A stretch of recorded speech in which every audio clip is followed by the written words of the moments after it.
আসসালামু আলাইকুম। আমের সিজনে সবচেয়ে সেরা আমের আচার নিয়ে আসলাম আজকে। আজকে আমের আচারটি তৈরি করব কাঁচা আমের টক মিষ্টি একটা মজাদার আচার। এই আচারটি কোনো রকম রোদ্রে যাওয়ার ঝামেলা ছাড়া কিভাবে আপনারা ইনস্ট্যান্ট চুলায় তৈরি করতে পারবেন সেই রেসিপিটাই আজকে শেয়ার করব। একদম সহজে যারা কোনোদিনও আচার তৈরি করতে পারেন নাই তারা একদম সহজে কিভাবে ঝটপট এই আচারটি তৈরি করবেন, এই লোভনীয় টক মিষ্টি ঝাল আচারটি আমের, তা দেখাবো আজকে। তাহলে চলুন দেখে নিই। প্রথমে আমি এখানে একটু যে আটি হয় বা মানে আটিযুক্ত আম নিয়ে নিলে সবচেয়ে ভালো হয়, যেহেতু আমের পিসটা একটু আস্ত থাকার সম্ভাবনা আছে। যেহেতু এই আমের আচারটা আমি তৈরি করেছি আরও সপ্তাহে আগে, তখন আমের মানে বাজার থেকে কেনা আম ছিল। তো এখানের মধ্যে কিছুটা আম, দুই একটা আম ছিল আবার আটি ছিল না, আর কিছু আম ছিল আটিওলা। আপনারা যারা তৈরি করবেন না আটিওলা নেওয়ার চেষ্টা করবেন। আচ্ছা যাক, আমারটা একটু মিশানো ছিল। তো আমি এটাকে কেটে, আর তারও এক সপ্তাহ আগে আনা ছিল এই আমটি, আমি কাটার সময় পাচ্ছিলাম না, মানে ফ্রিজে ছিল, যাই হোক এই জন্য দু একটা লাল হয়ে গেছিলো। তো আমি এটাকে কেটে ভালো করে ধুয়ে ছেঁকে নিলাম। ছাকার পর একটু পানিটা, গায়ের পানিটা শুকানো পর্যন্ত অপেক্ষা করব। আপনারা চাইলে রোদ্রে ঘন্টাখানেক দিতে পারেন। তো পানি শুকানোর পর যদি একদম তাড়াহুড়া হয় তাহলে একটু কাপড় দিয়ে, একটা সুতি কাপড় দিয়ে মুছে নিয়ে গায়ের পানিটা শুকিয়ে ফেলবেন, এতে করে আচারটা তৈরি করতে সুবিধা হবে। তারপর চলে আসলাম চুলায়। যেহেতু আচার দিব, পাঁচফোড়ন না হলে কি হয় বলুন তো? তো পাঁচফোড়ন আমরা একটা কড়াই খোলাতে ভেজে নিচ্ছি বা কড়াইতে। এর মধ্যে শুকনো মরিচ 3টে দিয়ে দিলাম। ভাজার পর এই সবগুলোকে আমরা ব্লেন্ডার করব। তো মোটামুটি, আর আপনারা শুকনো মরিচটা আগে দিয়ে তারপর হচ্ছে পাঁচফোড়নটা দিবেন, এতে করে এটা ভাজাটা সুন্দর হবে, কারণ পরবর্তীতে আমার শুকনো মরিচটা দিয়ে আবার একটু ভেজে নিতে হয়েছিল।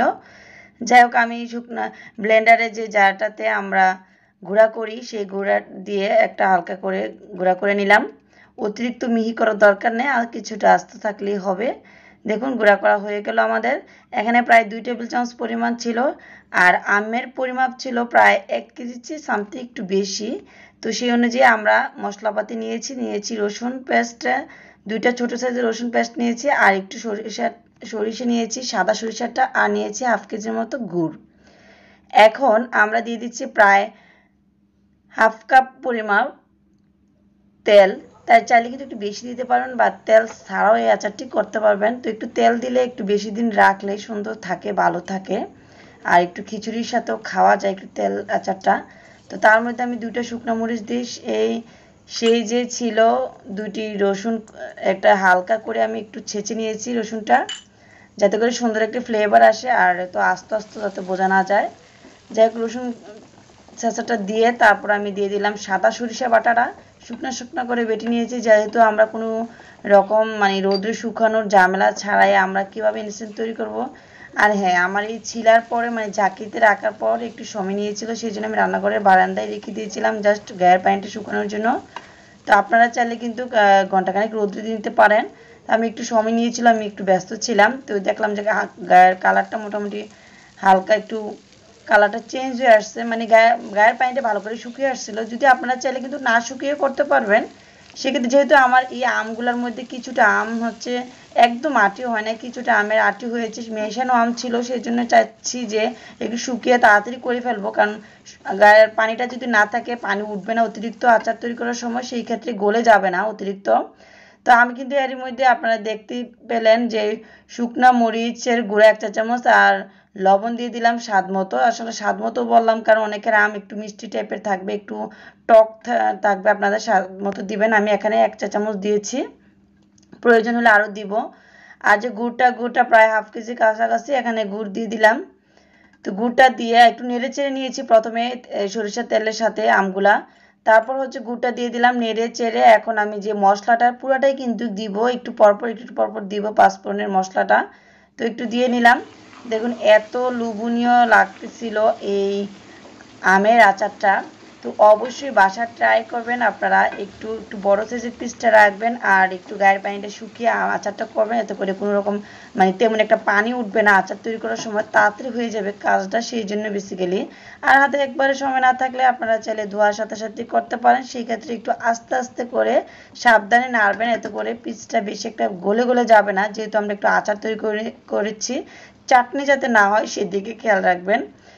তো দেখুন আমরা হচ্ছে সাবধানে একটু পরপর, যেহেতু আঁচটা লো রেখে আমরা শেষ পর্যায়ে করব, গায়ের পানিটাতে যাতে শুকিয়ে যায়। তো আমার আচারের মানে তেমন একটা থাকে না বাসায়, কারণ আমার মেয়ে খুব আমের আচার পছন্দ করে। তো যাই হোক, মশলাটা কিন্তু এর মধ্যে দিয়ে দিলাম, সেই জন্য কিন্তু আমি কিন্তু আগে ভিনেগার দিই নাই। তো আমি চিন্তা করতেছিলাম আপনারা যদি আবার ভিনেগার না দিয়ে বলেন যে ভিনেগার ছাড়াই আচার তৈরি করে ফেললো, যারা একটু বেশি দিনের লং দিন হচ্ছে সংরক্ষণ করার চিন্তা ভাবনা আছে তারা অবশ্যই ভিনেগার দিবেন। সেক্ষেত্রে গুড়টা দেওয়ার পরপরই দিয়ে দিতে পারেন। তা আমি এখন আপনাদের কথা চিন্তা করে এখন দিয়ে দিচ্ছি, যাতে করে আপনারাও ভিনেগার দিয়ে বানাতে পারেন। তো আসলে যারা এক সপ্তাহখানেকের ভিতরে খেয়ে ফেলবেন, 15 দিন 1 মাসের ভিতরে, তাদের কোনো ভিনেগারের প্রয়োজন নেই। তো আমি কিন্তু মাঝে মাঝে ভিনেগার ছাড়াই তৈরি করে ফেলি, কারণ 1 কেজি 2 কেজি আমের আচার কিন্তু এগুলো চারটা চারটি শেষ হয়ে যায়, এগুলোর আর ভিনেগার দিয়ে বানানো লাগে না। তবু আপনাদের জন্য আমি ভিনেগারটা দিয়ে দিলাম। 1 কেজিতে আমি প্রায় এই যে ভিনেগারের কৌটার ঢাকনাটা আছে সেটাতে দুই ঢাকনা দিয়েছি। তো আপনারা চাইলে 2 টেবিল চামচ পরিমাণ দিতে পারেন। তো যেহেতু ভিনেগারটা দিয়েছি তাই একটু লো করে আবারও আস্তে আস্তে করে গায়ের পানিটা শুকানো পর্যন্ত অপেক্ষা করেছি। যেহেতু আগে দিবেন আপনারা, আমি একটু পরে দিয়েছি। যাই হোক, কালারটা এত সুন্দর আর লোভনীয় হচ্ছিল। আমি কিন্তু অলরেডি বানানোর সময় এই দিক দিয়ে ওই দিক দিয়ে খাওয়া শুরু করেছিলাম। যাই হোক, আমার অলরেডি কিন্তু যে পানিটা শুকিয়ে তেল বেশি আসছে, যেহেতু একটা তেল দিয়েছিলাম আমরা। তো এখানে হাফ কাপ বা 1 কাপও দিতে পারবেন, যারা যেহেতু খিচুড়ির সাথে যারা খেতে চান তারা চাইলে কিন্তু গুড়টা একটু কমিয়ে দিয়ে সেমভাবে বানাতে পারবেন, কোনো সমস্যা নেই। আর এই আচারটা দেখতে যেমন লোভনীয় হয়েছে, খেতেও খুবই ভীষণ মজা হয়েছে। অবশ্যই শুকনো মরিচ আর শুকনো মরিচের গুঁড়া, মানে শুকনো মরিচ এই 5 ফোড়নটার সাথে টেলে তারপর হচ্ছে গুঁড়াটা করে নেবেন, এতে করে দেখবেন আচারের স্বাদটা ভালো হবে। দেখুন, চুলাটা বন্ধ করার পর আমি একটু দেখাচ্ছি, তেলটা কিন্তু যথেষ্ট বেশি এসেছে, মানে গায়ে কোনো পানি নাই। এতে করে আচারটা অনেক দিন ভালো থাকবে। আর আপনারা অবশ্যই আচার তৈরি করার পর শুকনা ঝাড়ে হচ্ছে সংরক্ষণ করবেন, কোনো রকম পানি যাতে না থাকবে সেদিকে খেয়াল রাখবেন। আর হচ্ছে হাত দিয়ে বারবার ধরবেন না। আমি একটা শুকনো প্লেটে আপনাদেরকে পরিবেশন করে দেখালাম। দেখুন কত সুন্দর হয়েছে আর খুবই লোভনীয় হয়েছে। অলরেডি কিন্তু বানানোর সময় থেকে আমরা খাওয়া শুরু করেছি, এখনও খাচ্ছি। যাই হোক, আজকের এই আচার রেসিপিটি এবছরের সেরা আচারের রেসিপি বলা চলে। একদম সহজে একদম ঝটপট তৈরি করেছি আমি। আশা করছি আজকের রেসিপিটি আপনাদের কাছে ভালো লেগেছে। অবশ্যই কমেন্টসের মাধ্যমে জানাবেন আপনাদের কাছে কেমন লেগেছে। আর ভালো লাগলে অবশ্যই যা টাইম লাইনে শেয়ার করে রাখবেন। আর যদি ইউটিউবে দেখে থাকেন তাহলে চ্যানেলটি সাবস্ক্রাইব করে পাশে থাকবেন আর পেজটি ফলো করবেন। আল্লাহ হাফেজ।